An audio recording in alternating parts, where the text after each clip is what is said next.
Guys, welcome back to the Lions Den. Today we have an interesting topic to talk about because through our hard work with this podcast, our platform, and what we've been using this platform for is a lot of you guys know we touch base on a lot of things such as relationships.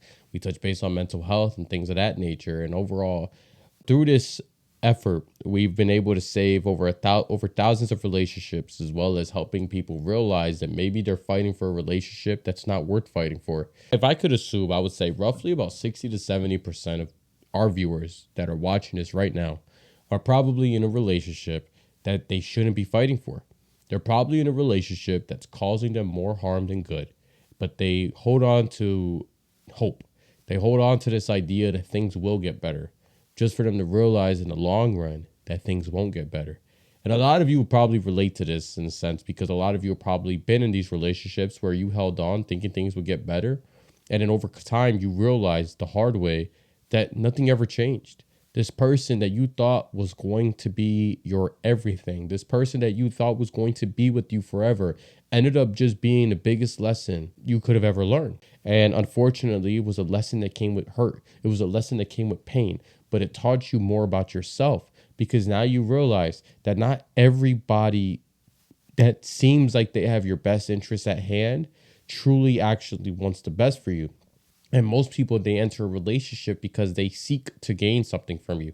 They seek to acquire something. But a lot of times, the unfortunate reality of it is that when that person has already taken everything that they could have from that relationship with you, they have nothing else to work for. So because of that, they leave and they show you who they truly were from that moment on. Because in the beginning of a relationship, they're going to display this idea of somebody that you want, somebody that checks off all of these boxes for you, makes you happy, makes you full of joy, and that you could, because you actually think you have a keeper. You actually think you have someone worth fighting for. You actually think you have someone that cares and loves you, just for them to have to get exactly what they were looking for and then completely change. And I know a lot of you probably experienced this in the past. I had multiple people that I've known that's been in relationships like that, and in the past I have been in a relationship like that. I think one of the main issues when you find yourself stuck in a relationship is that you have two people with two different objectives for that relationship together. You have someone that actually feels that genuine love and connection, meanwhile the other person has different interests in mind. Their heart is not in the right place. And from my personal experience, this was years ago, I was in a relationship and I had my best intentions in mind. I wanted to grow and prosper with this person. However, their intention was to have a Band-Aid. They were using the relationship and they're using the love that they get as a way to heal themselves and bandage their own pain and hurt and whatever they're going through mentally. So I think the biggest issue when it comes to a relationship failing is when your partner is using that relationship and using your love and using everything that you give them and you sacrifice for them as a way to bandage and heal themselves without really caring too much about you. There's also other reasons where someone maybe later in life, they're in a relationship and they're fighting for something that's dead. They're fighting for this relationship that has nowhere to go. And the reason they're doing that is not because they love the person. It's because they're afraid that if the relationship ends, they don't know where to meet another person. They think they're too old. They think they're forced to fight and be in this relationship because of how long they've been together, when in reality, they're afraid to start over again. Would you kind of relate that towards like your first point? With your experience, would you kind of correspond that with trauma bonding, being with you because under the idea that they're going to heal through you or with you, because of maybe some past trauma, maybe some past relationship that didn't do well, so now they're like, all right, I'm gonna cling on to somebody in hopes that they're going to make me feel a certain way that I haven't felt in a while, or that this person didn't make me feel, or they're going to treat me or they're going to treat me in a certain way that's going to help heal my wounds right now, even though they might not actually be in love with this person. Someone that is forcing themselves in a relationship and using a partner as a Band-Aid could be a form of some type of trauma bond. There's so many different ways that, someone can build an attachment and a need for someone else. I think trauma bond is a very likely situation. But it could be multiple. It could be so many different things. It's hard to pinpoint it. What would you say are some signs that, or, what's a telltale sign that somebody's probably using you?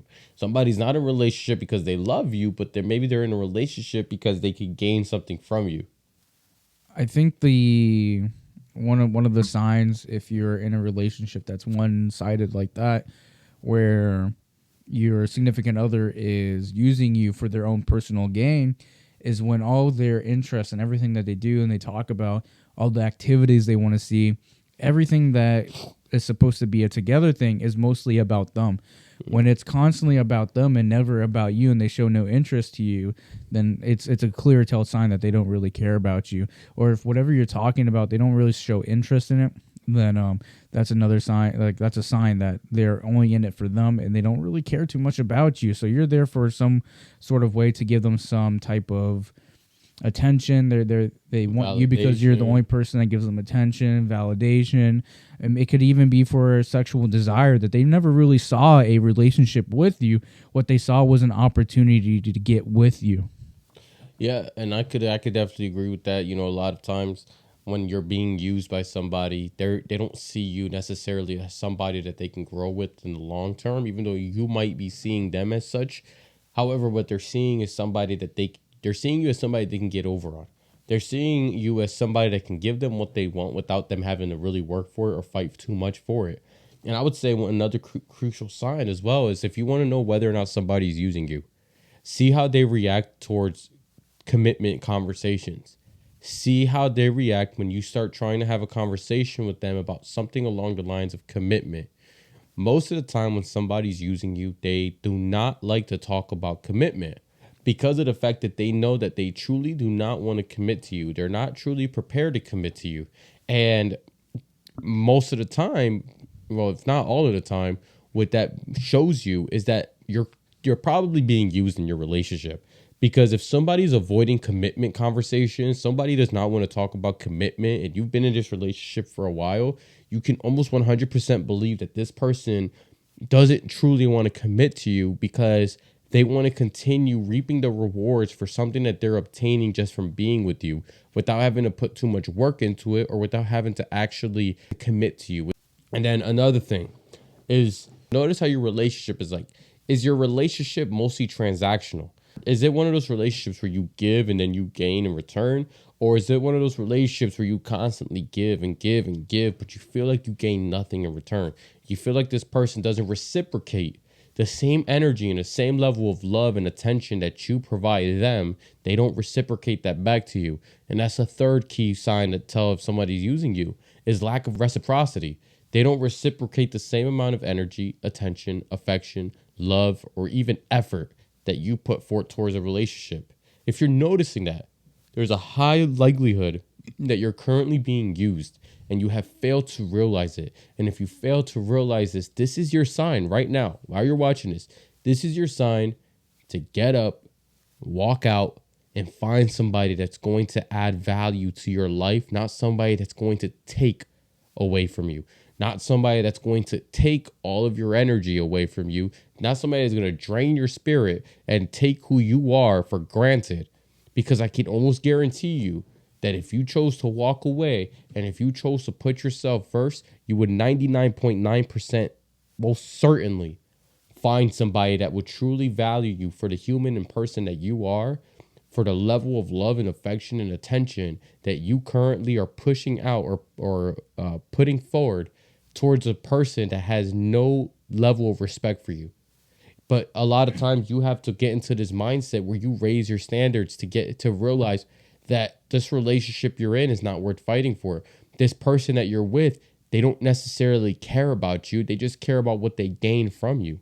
A lot of you are in a relationship that serves you no good. A lot of you are in a relationship that you should have left a long ass time ago. But you're holding on to it because you fear being alone. You're holding on to it because you fear losing the memories that were once there. Or you're holding on to it because you fear starting over, just like Darren had mentioned earlier. And the fear of starting over is what's keeping a lot of people in these toxic relationships that's just draining their energy, draining their spirit, and hurting you in the long run. So you not wanting to leave a relationship because you fear starting over or you fear losing those memories is going to ultimately cause you to lose the number one thing that you have, which is yourself. A lot of you are willing and openly volunteer to get hurt in a relationship because you fear losing memories. You fear losing the memories of the good moments in your relationship. But because of that, you're willing to cling on and hold on to the bad moments. Because I can almost guarantee you that the majority of your relationship has been nothing but negativity for you. But you're willing to hold on to it because of the 30% of memories that you guys had together. Because of the fact that, oh, nobody's going to love you the way he or she loved you. Or, oh, because nobody's going to treat you the way that they treated you. Well, probably not. Because maybe they might treat you a little bit better. But you haven't stopped and thought about that for a second.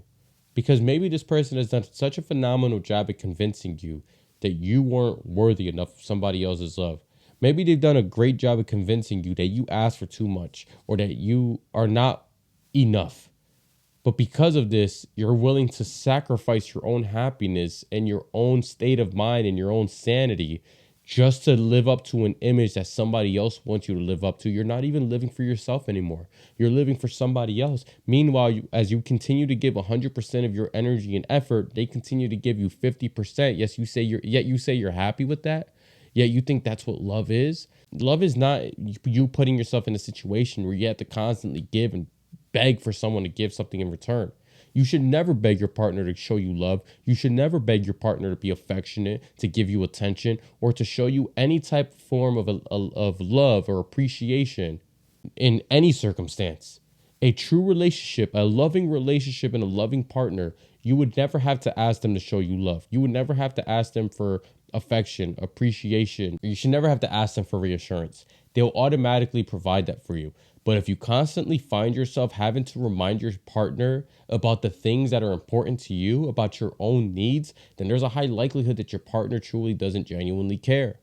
Because if you have to constantly remind your partner about the things that are important to you or about your own personal feelings, then you're wasting your energy, you're wasting your breath. Because having to remind them all the time should be your biggest sign that they truly don't care.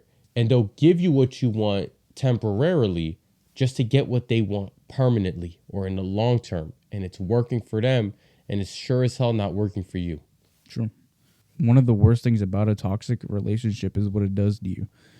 You know, at the beginning of this relationship, you were known as, you could be known for someone that had like the smile, this energy, and you were a very outgoing person.